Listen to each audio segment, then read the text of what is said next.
see where people lived that lived to a good old age, 80 or 100, and they found three areas, and then they studied what these people did that made them, enabled them to live longer.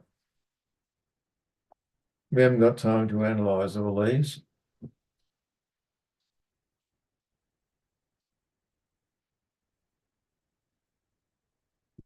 I'm going to advance my slides. Here we go.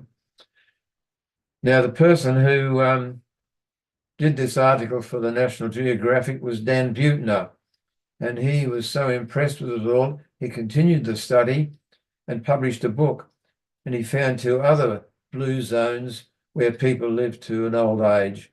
One was the Nicoyas in Costa Rica and the Icaria, which is another community in Greece.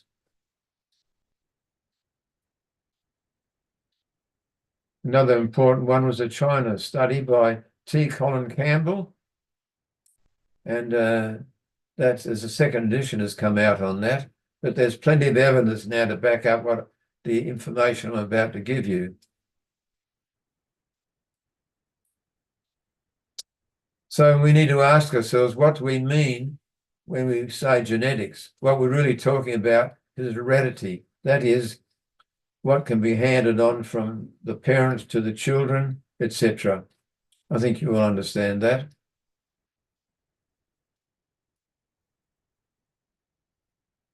So it's the passing on of physical and mental characteristics genetically from one generation to another. To do this and understand it, we need to look at the cell. I don't know what people's backgrounds are, so I'm going to give you Biology 101 on the cell. So here is a diagram of the human cell.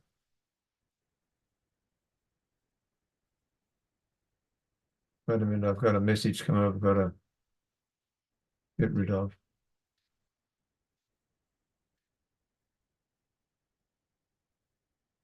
I can't do. Is that coming up on your screen, Benji?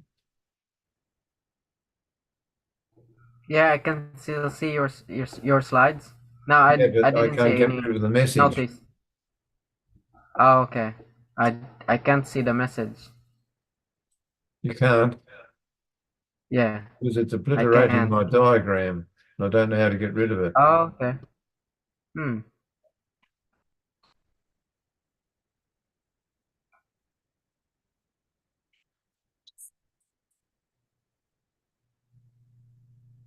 Thanks, Carol. My IT expert is going to fix it up for me.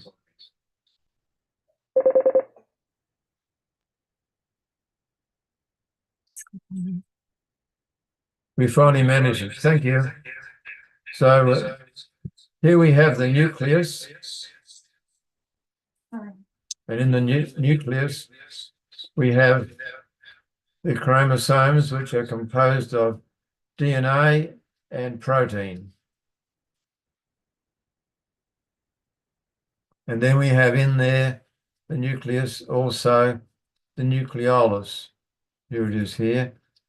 And that is where the ribosomes are. We won't bother, we'll expand on that later. And the ribosomes go into these bodies here called the endothelium reticulum. And then that's where the proteins are made.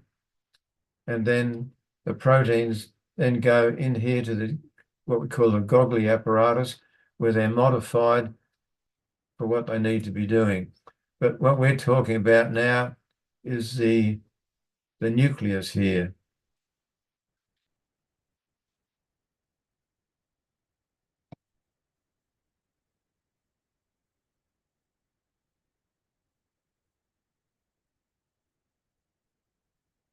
The human body has over, this is the average, an adult has over 80 million cells, if you can comprehend that. Now, the important thing is we've known that the nucleus has a hereditary role. This has been known since 1886, and the nucleus contains both DNA and protein. It was thought that the protein was the hereditary material, as proteins are more complex than DNA. They're made up of 20 units called amino acids, whereas the DNA is very simple. It just has what we call 4 nucleotide bases, which we'll come to see a bit more about later. But between the years 1944 and 1952, note this, microbiologists showed that DNA could pass on hereditary material between bacteria. And of course, a lot of people said, well, that's bacteria. What about humans? And then finally, in 1952, the genetic code was determined, and we'll talk about that a little bit more. Every cell in the body contains the same DNA, and each cell uses a part of that DNA, the part that's required for its function. So every one of your cells, whether it be in the nose or the eye or the nail, each cell has the same DNA, but it's just that some genes are expressed and some aren't.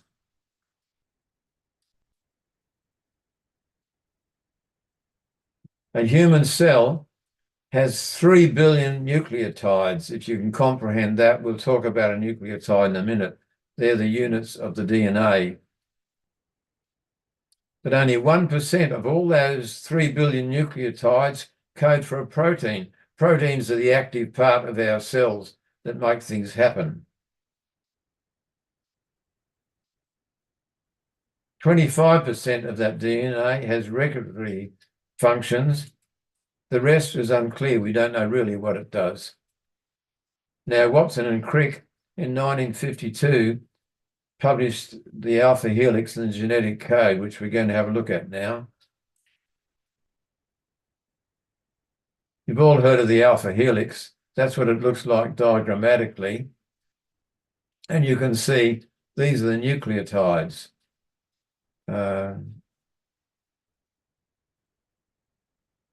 The nucleotides, the abbreviations are T for thymine, A for adenine, C for cytosine, and G for guanosine.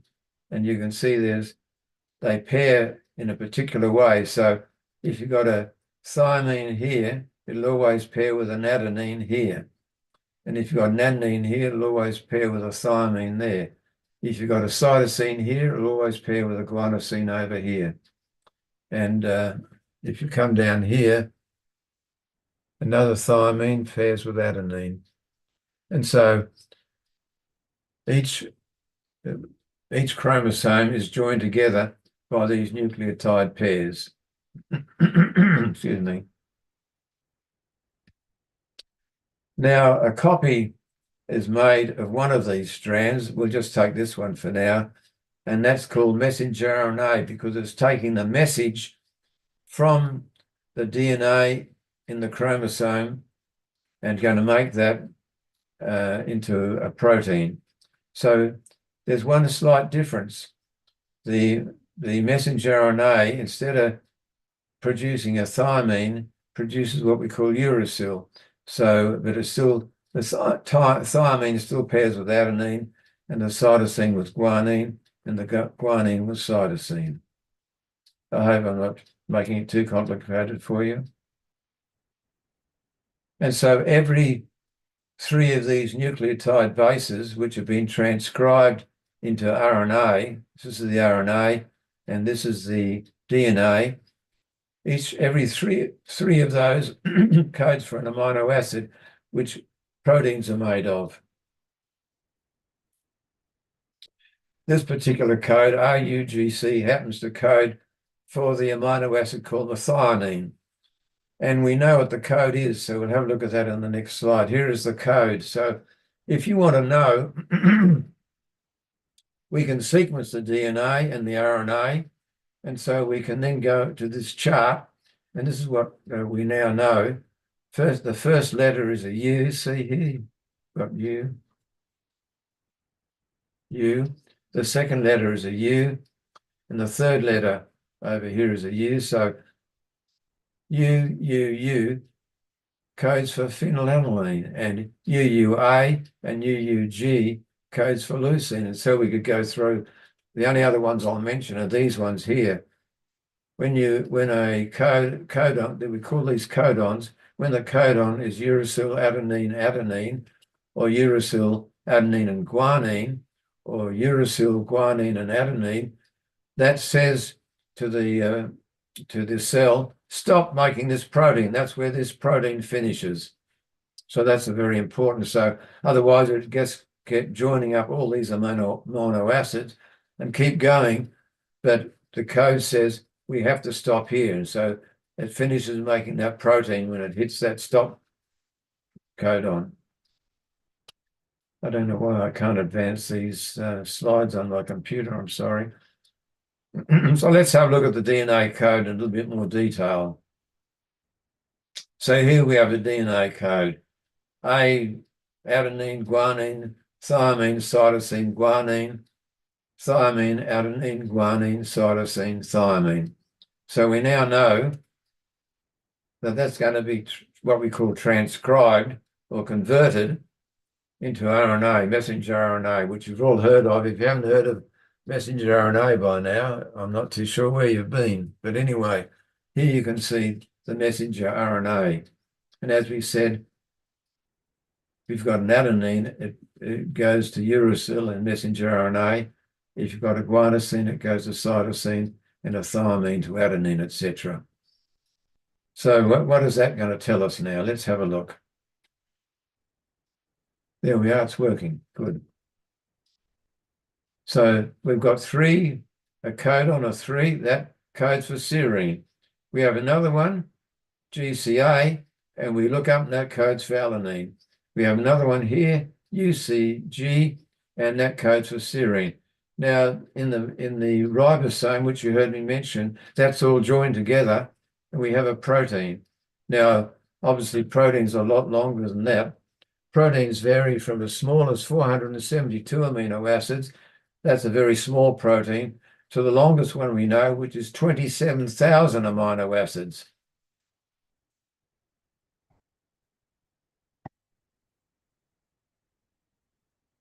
So let's have a look at changes that can occur in the DNA code.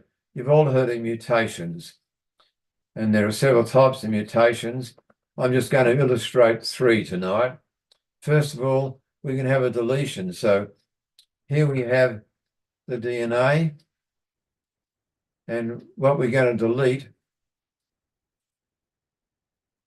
is this here. So we delete that. So you'll now see what the code will be now, because we've deleted that cytosine. So the code completely changes. And let's see what it means now. And I'm not giving you the messenger RNA. Remember, this is converted to messenger RNA. I'm just showing what happens if a mutation occurs in the actual DNA. So this is still the same. So we get serine, but now we've had a change. And now we have a new codon, which is codes for histidine, and it's changed all along. So we have another amino acid here, arginine. So the protein is completely changed. So it'll be changed for ever and a day now, because until it comes to the stop codon, because everything's moved along what we call a frame shift. It's moved from one base to another. Now that's a deletion. We can also have an addition. So in this case, we're going to add a different one. We're going to add another thymine in.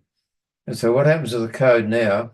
We have, once again, it's still the same. Serine's the same. Alanine is still the same. But now we have a change. The next one is what we call isoleucine. And so the protein has changed once again. Another change that we can have is mispairing. So here's the DNA code, and it pairs incorrectly. Instead of pairing the cytosine with an adenine, it now, the cytosine with a guanine, it now pairs with adenine. So once again, we've had a change, but you notice what that code is for? You can see what it says. It's a stop codon. And so that means we make no more protein because none of those other codons can be read off. So we have no protein at all now. So that means that total protein is lost to the cell when that mutation occurs.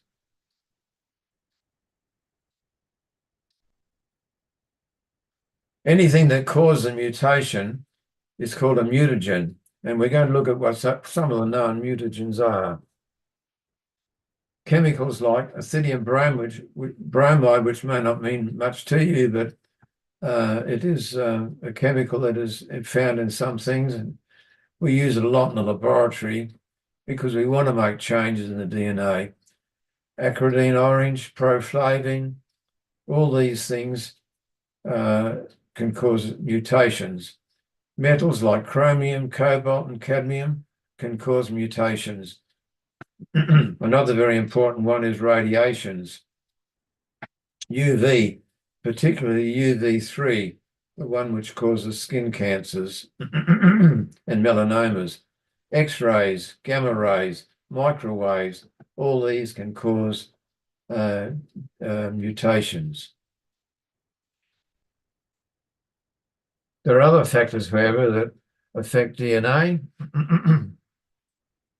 Free radicals, or what we call oxidative stress. So we're going to just have a look at this for a moment.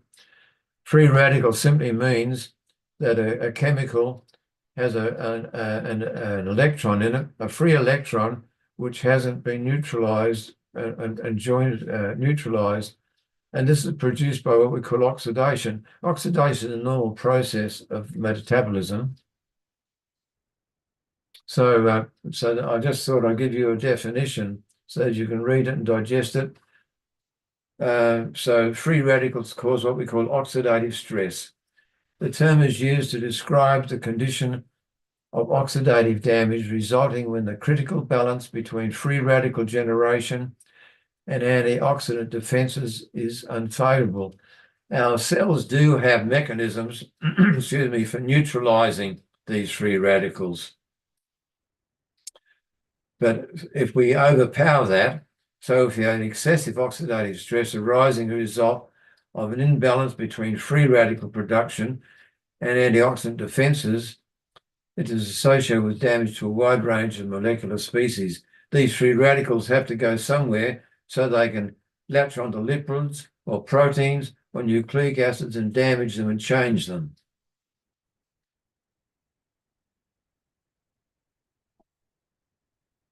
So as I already said, electrons can't remain free. They have to be attached to another chemical. And as I just said, that can, if it's to DNA or proteins, it damages them, or to lipids. Now, free radicals are produced by normal metabolism, and the body, as I said, have mechanisms for neutralizing those. But some foods we eat produce a lot more free radicals. You've all heard of GI, glycemic index foods like sugar, refined carbohydrates, red meat, processed foods, and alcohol. These produce a lot more free radicals. And if the body can't neutralize those, it's going to cause damage. And if we get damage, we're going to get aging. Another one is oils. These can be oxidized. As you know, what we really like to have unsaturated oils. The trouble is these are very stable. Unstable, and they can be easily oxidized by the air or high temperatures. Pollution, smoking, some medications, some chemicals can also produce an excessive amount of free radicals. Another thing that can produce free radicals are epigenetics, and that's what we're talking about tonight.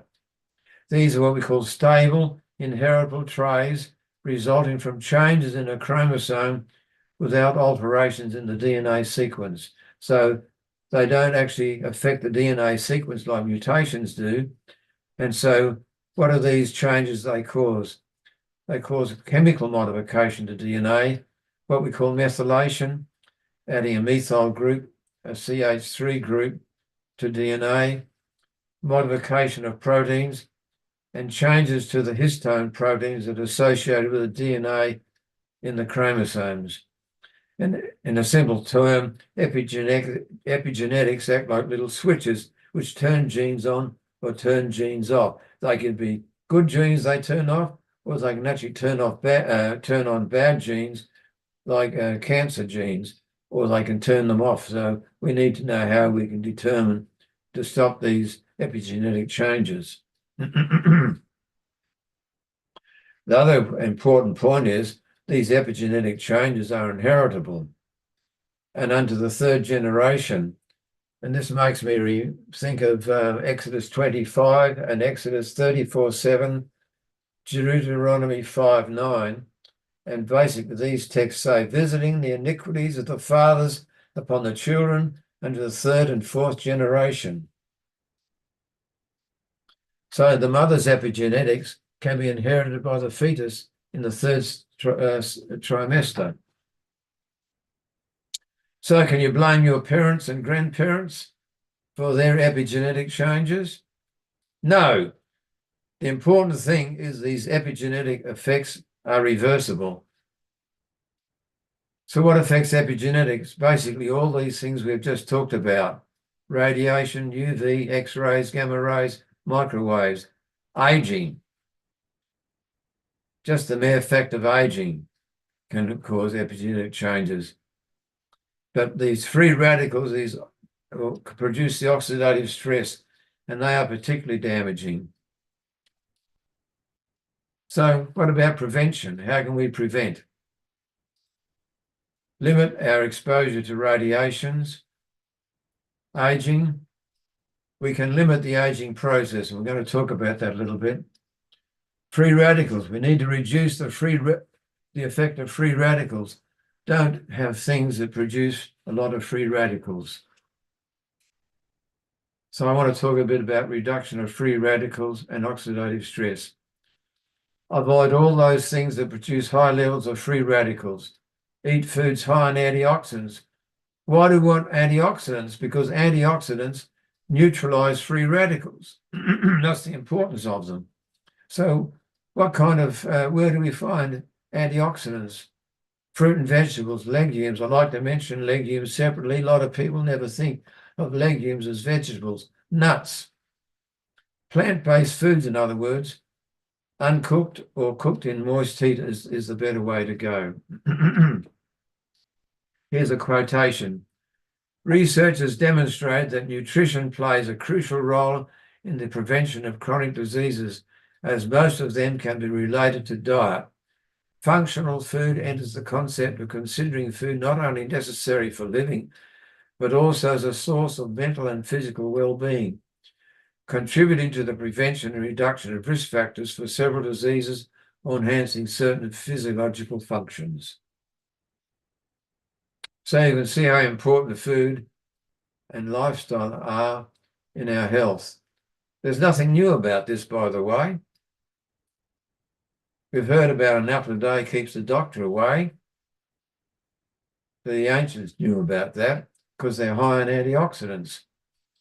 Hippocrates, way back in 460 to 370 BC, realized this.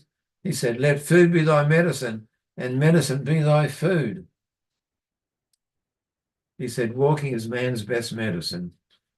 Here's a statement from him. If we could give every individual the right amount of nourishment, note that, the right amount of nourishment and exercise, not too little and not too much, that he's talking about nourishment and exercise, we would have found the safest way to health. So the wise man knew something. But other people have also said, acknowledged this. Here's a statement from a book, The Ministry of Healing, in 1905. Grains, fruits, nuts, and vegetables constitute the diet chosen for us by our Creator. These foods, prepared in as simple and natural manner as possible, are the most healthful and nourishing. Notice this statement and see if you see any similarities. Fruit, vegetables, and whole grains, nuts, legumes, and herbal seasonings contain a wide variety of protective phytochemicals. The regular consumption of these foods is associated with substantial health benefits, such as low rates of heart disease, cancer, and other chronic diseases. You'd almost wonder if they'd done a bit of plagiarism here, and that was in the American Journal of Clinical Nutrition in 1999. Of course, back those days, the term in 1905, the term phytochemical wasn't even known. So living longer, is it all in the genes? No. You can inherit good genes for longevity, and you can also inherit good epigenetics, but you can ruin both them with bad lifestyle. Or you can inherit poor genes and poor longevity and poor epigenetics, but improve your chances with good lifestyle. Genes are not fate. That's the message I want you to know. That's why lifestyle is so important and what we eat is so important. But remember, anything worth having takes effort. Initially, it may feel like effort, but once you make the effort, you'll find life is so much more enjoyable. The things you choose to eat and do become the things you love to eat and do. And the important point is, it's never too late to start. I hope this has been helpful, and Benji, some of the people may like to ask some questions. I'm happy to attempt to answer those if they'd like to ask me. Thank you so much, Warren. And for our guest tonight, if you have any question, you can unmute yourself and ask the question to our speaker.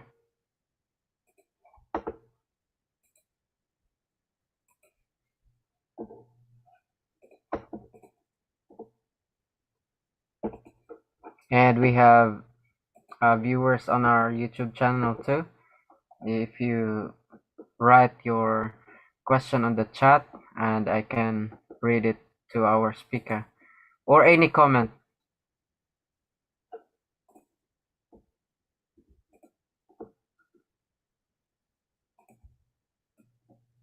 Oh, thanks, Warren. It's very encouraging. Good.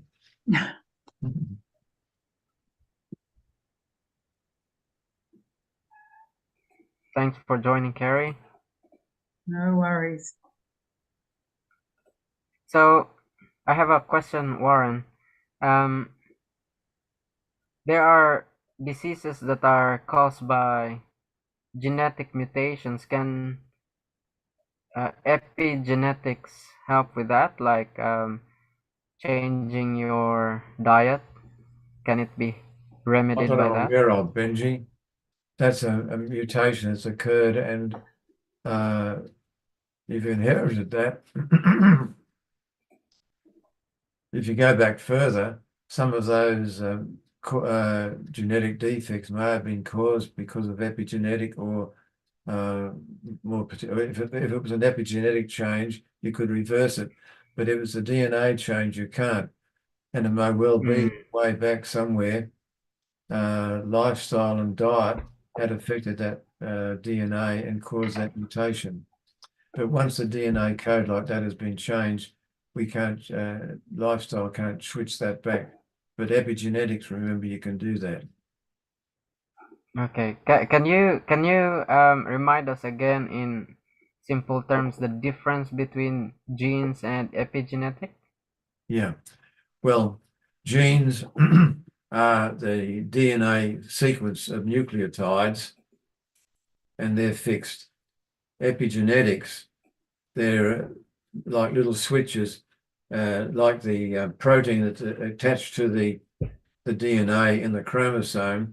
It can wrap itself around the DNA in a particular way so that the gene can't be read off properly. Or it can turn by making a chemical change, by adding a chemical to the DNA, it can change that DNA. So these can be all these epigenetic changes can be reversed. That's the important thing. In other words, targeting back to what I said, the epigenetics acts like little switches that can turn a gene on or turn a gene off. That's why epigenetics is so important. Okay. So And that means the other that important thing epigenetic is that lifestyle can will also. affect those epigenetics. That's the other important factor you need to remember. Mm, did I understand it right that epigenetics can also cause mutation on the DNA? No, they don't cause mutation. They can turn a gene on, which is a different matter, or turn a gene off. Mm, Yeah. okay. Turning the genes on and off. So you've got the gene in the And chromosome, but it may not be expressed. Now, some people we know carry, for example, a cancer gene for breast cancer, but that gene doesn't have to be expressed. mm, But lifestyle could cause it to be expressed. In other words, by affecting the epigenetics. Does that make sense? okay. I remember there's a statement about that your genes is like a loaded gun, Mm, and your lifestyle pulls the trigger. yeah. Okay. So you can have a mutated gene that you inherited from your parents, but it does not necessarily mean that you will get the disease. It depends on your lifestyle.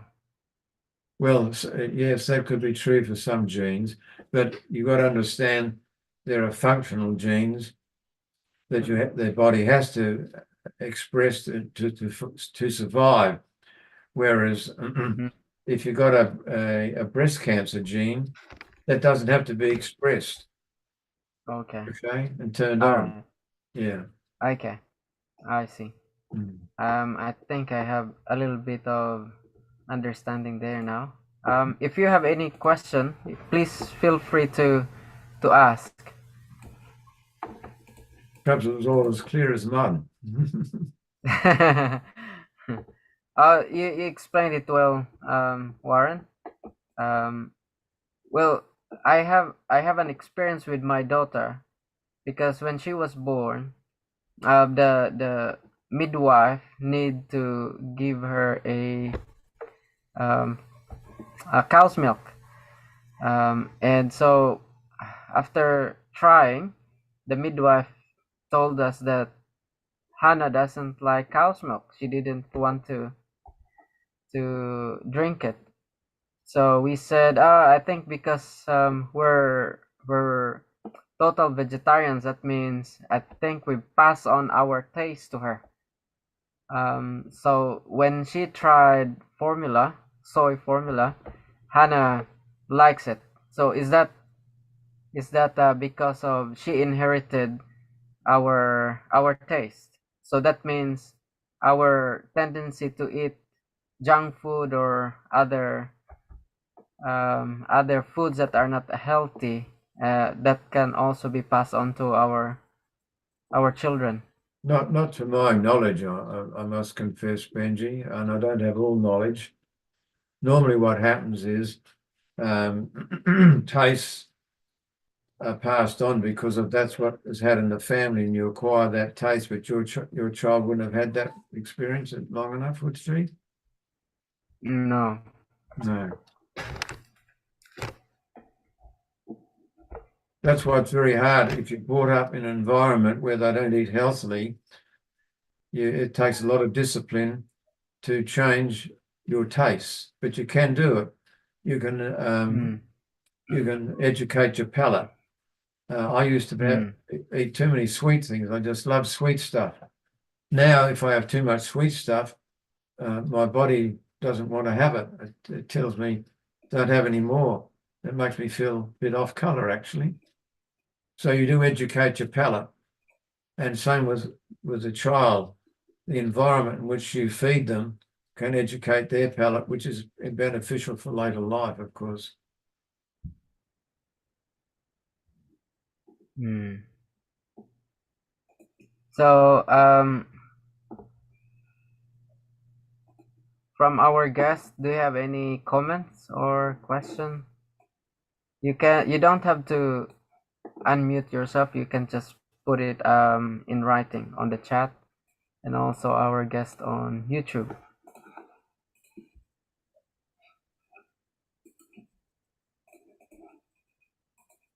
Now your presentation, Warren, about all those codes and all that the DNA has set of codes or instructions. I'm just wondering, what about those atheist microbiologists? How do they explain who wrote those set of instructions found in the DNA? Very good question, isn't it? Yeah. I mean, you look at that code, the chance of that just evolving is beyond comprehension, isn't it? And remember, not only do you have to make the code, but to read that code off, you got to have proteins which will convert that code into proteins.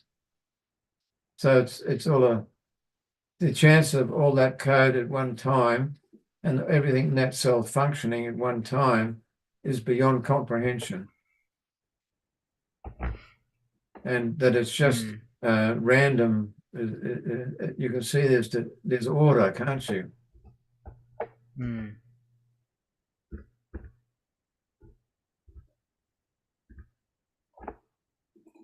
That cannot be explained by evolution. Only God can explain that. There must be a God, a designer who wrote those There are a codes number in of our scientists DNA. now who are acknowledging that there must be a divine mind behind this, an intelligent being. They don't like to say God, but there is an intelligent being. It just can't random chance. They think by extending it to billions and billions of years that it'll be covered. But the simple fact is, all these things have to come together to even start the process off. Now, even you take the simplest living organism, even that's terribly complex. And you could say, all right, we evolved from that. That could be understandable. But the initial living cell, to comprehend how that started, is beyond belief, to be quite frank. Only the creator could do that. What do you know about epigenetic and autism? We have a question from Justin and Igor. Alzheimer's. Epigenetic and autism. Autism. Well, I don't know whether you call it epigenetics, but I suppose it is in a sense. We do know now. Remember, I mentioned the microbiome in a previous talk. Well, yep. We now know that the microbiome can influence things like autism, and if we have the right bacteria in our gut producing the right products, it seems that does affect the development of autism. What about certain chemicals that may be found in the drugs that can cause mutation on the DNA, Warren? So I missed your question. What about certain drugs? Can they possibly cause autism? Because some drugs may have chemicals. May have certain chemicals. You can't make a blanket statement about that. We do know that some medications do have an oxidative stress effect and can affect DNA, but you can't really say whether that's autism. Okay. But coming back to epigenetics and autism, I do believe there's a lot of evidence that having the right lifestyle and the right diet can help control autism. There you go. Pretty good evidence for that.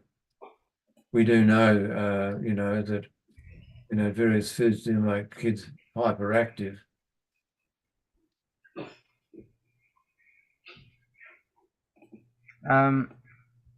What's the number one antioxidant um, that you recommend, Warren, that can help with the oxidative stress so our genes can't be affected? Well, I mean, there are plenty of fruit and vegetables which are very high in antioxidant nuts. Pistachios, high in antioxidant. All your leafy green vegetables, your dark leafy green vegetables are very high in antioxidants. Many of your fruits are high in antioxidants. I mean, things like vitamin C are antioxidants, and a number of your other vitamins are antioxidants. And that's where you find all these antioxidants in fruit and vegetables. The magic formula is have a wide variety. I like to quote as a motto, BMV, not BMW, the car, BMV. B is balance, M is moderation, and V is variety, and balance. We don't go overboard and just say, you've got to have all this. I remember one person who had heard about the benefits of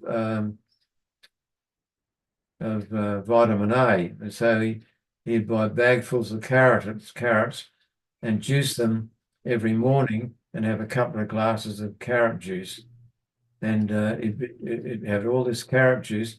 He went red like a red Indian because beta carotene is fat soluble, and although vitamin A is very important, if you have too much, the body can't get rid of it, and so it accumulates in the fat cells and can be toxic. So that's why we have to have moderation. Just because one thing's good, you don't want too much of it. Like some people have heard we need selenium. I know one person who used to have all the selenium every day because heard it was good for you. But if you have too much selenium, it's toxic. You only need small amounts. So a balance of minerals and vitamins. A balance in your diet, and have a variety of fruits and vegetables. So some will have vitamin E, some will have vitamin A, some will have vitamin C, some will have your B vitamins, and B vitamins, for instance, can be found in a number of grains. But does it follow that if you have variety in your food, does it follow that you get the balance also? Yes, I believe so. The balance I'm talking about is when you're saying, I've heard that this is like that carrots are very good for you, then you go overboard and have too many. Yeah. It's the balance. If you have a variety, you'll keep a balance. Thank you so much. Any follow-up question or comments before we close our webinar tonight? Can I basically say the important thing is having plant-based foods. That's where you get all your antioxidants and your minerals and vitamins. Yeah, with fruits, is it true that the darker the color of the fruit, the higher the antioxidant, Warren? Not necessarily. I mean, vitamin C is a very powerful antioxidant, but that doesn't depend on the color. The color are other phytochemicals which can be good for you, obviously, but not necessarily antioxidants. Okay. All right. So thank you everyone for joining us tonight. Thank you, Warren, for your wonderful presentation and expertise. My pleasure. And if there's no more comments or question, I'd like to ask Warren to close with a prayer. Certainly. Thank you. Father in heaven, we have been reminded tonight that we are fearfully and wonderfully made, and you want us to look after this wonderful body that you've given us so that we can serve you better. Just help us to have wisdom and understanding so that we can have balance and moderation and variety in all that we do, so that we can be healthier and to serve you better and be a representative of you. And we just pray that you'll help each person here tonight, that they will be able to eat sensibly and have a healthy lifestyle, so that they can bring honor and glory to your name. We are fearfully and wonderfully made. And may we just honor you in our bodies, I pray, in Jesus' name. Amen. Thank you so Amen. much, everyone, for joining tonight. Remember that 70% that determines our longevity is lifestyle. Genes is just 10%. Okay, good night, everyone. We'll Thank see you you. next Saturday. Good Thank night. you, Warren. Yes, good night. Okay, Thank good you. night. Bye-bye. God bless. See ya, Naril. Thanks, Michael. See ya, Sam, Justin. Thanks. Yep.